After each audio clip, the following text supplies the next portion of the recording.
And for the Ace is an influential classic that was released in 1973, which is the year that TV anime series had their 10th anniversary of existence, if we consider Astro Boy the first one to be made. It's the 10th sport anime series to be made, if I'm not mistaken, and it's also among the first 10 shoujo anime series, meaning the target audience are girls, to exist. It's only the second sport anime series in this category though, after Attack Number 1. At this point, most TV adaptations of shoujo manga were based on the work of male creators, and for the Ace, it's among the first shoujo adaptations that came from manga by a female mangaka. The show is based on the work of Sumika Yamamoto, and it was serialized in Margaret Comics from 1973 until 1980. The series was so popular in the 1970s that it had no less than 3 adaptations, and it's said to have caused a tennis boom among Japanese high school students. It also had a couple of OVAs in the 80s, a 2004 TV drama, a bunch of games, and so on. When the OVAs were released, it was during a time when tennis was high profile in Japan thanks to Shuso Matsuoka, who's considered the first successful Japanese tennis player worldwide and who's said to have been inspired to get into the sport by this series. This video will focus mainly on the first 70s adaptation, directed by the legendary Osamu Dezaki, who alongside frequent collaborator, character designer Akio Suhino, gives the material all the drama and style it deserves. I'll also talk briefly about the other adaptations and real-world women's tennis in the early 70s.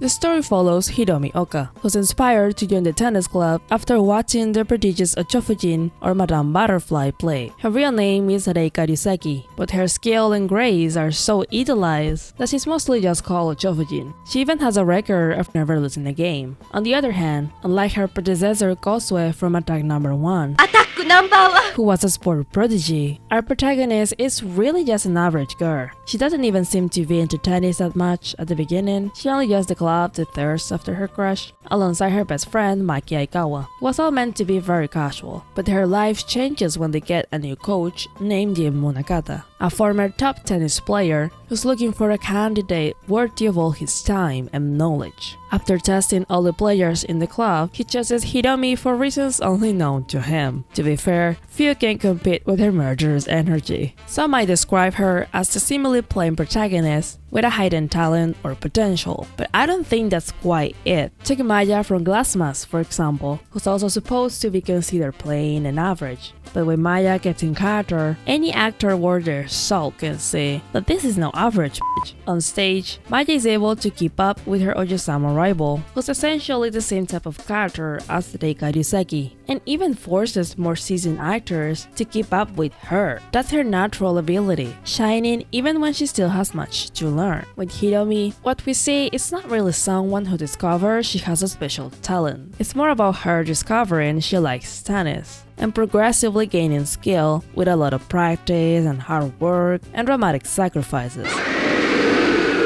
In that sense, she's a bit more relatable. This person could be you, supposing you're also competitive and intense enough to probably kill someone on the court. Because really, that's the true mark of a competitive or shoujo protagonist who's gonna go far. If the look in her eyes will make a bitch sweat out of fear for their safety, she's got it. All of this begins when Coach Munakata names Hiromi as one of the club's 5 regular players, in spite of the fact that at that point, she's barely just joined the club and can play for shit. This is the cause of a lot of drama and jealousy among her peers, led by the senpai who was replaced by Hiromi as a regular. The training is harsh enough, but Hiromi also has to deal with an environment full of hostile teenage girls who believe the chance she has been given is unfair and unfair. This also plays into Hiromi being insecure and extremely anxious all the time, which is only countered by how much she hates losing. I can't stress this enough, just the idea of playing against someone she has no chance of beating has this girl in shambles. The games are very stylized and can be a bit exaggerated, but it doesn't get too crazy. In terms of animation, there are sequences that still look great. Sure, there are certain limitations with a show this old, but I never once gave a fuck. And how can I when it looks this pretty. Seriously, the show has so much style. It's just great at building atmosphere and externalizing what the characters are feeling, making the most out of still images and striking color palettes. This is also applied into the games, often combined with a frenetic pacing. When Hidome is not doing anything tennis related, she's usually chilling with best friend Maki, who is cheerful and supportive, or is at home with her cat. I have seen coaches and mentors who will slap, expel, push down stairs, play some mind games and shit to get good performances out of these characters. So I was actually surprised by how this one just talks, almost like a functional human being. Regrettably, we can't have anything nice, so they'll make this fucking weird in later adaptations. But I won't be the bitch going there today. So anyway, in terms of romance, it's clear that Hidome is infatuated with both Ochofujin and the school's top tennis male player, Todo-san. She's simply attracted to tennis greatness and sparkles. I'm always ready for the love interest to behave questionably in these shows, but this one is bullshit free. A lot of his scenes are showing up at the right time, with glorious sideburns and sparkly eyes, sharing encouragement and good vibes. And then he just goes about his business. When Hidome blushes in his presence, I understand. There's this dynamic where Hidome is enamored of Reika's tennis. As Hidome grows as a player, they become rivals. The show is at its best when they are reaching an understanding so they can play together as partners in doubles, dramatically fueled by the desire to protect the other from pain and defeat, as couples do, or even better, when they are engaging in dramatic tennis battles. I'm not gonna talk about intent, I don't care, the sapphic tension is here. As a serious rival, we also have Ranko Midorikawa, who's bent on defeating Deika and breaking her record. Ranko has a great dramatic introduction, great dramatic exits, and a serve so powerful she makes the balls explode.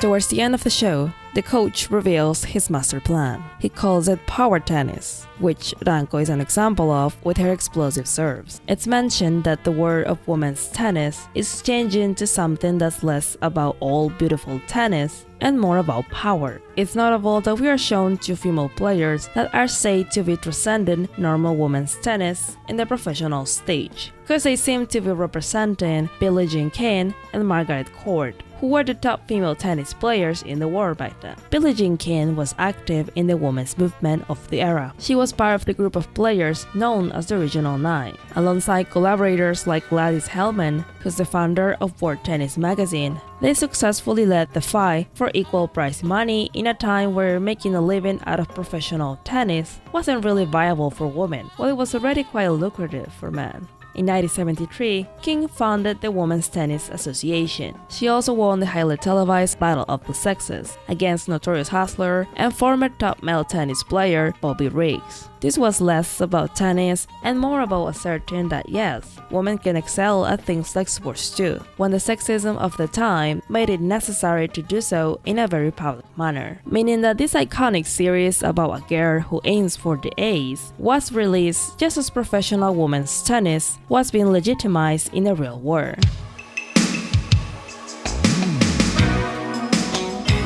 Due to its popularity, there was a remake in 1978, this time directed by Minoru Okazaki, who was also the director of the original Dragon Ball series and the Dr. Slump adaptations. This is the only anime adaptation I haven't seen, and it's the hardest to find these days. Then, it got a movie in 1979, which is also a remake, directed again by Osamu Dezaki. And holy shit, this is it, folks. As far as adaptations go, it simply doesn't get better than this. It has an upgraded version of the climatic match between Hidome and Deika when they face each other under the burning sun as the tension grows and suddenly they are consumed by an intense orange and sparks and sparkles and murderous fighting spirit. This is cinema for me.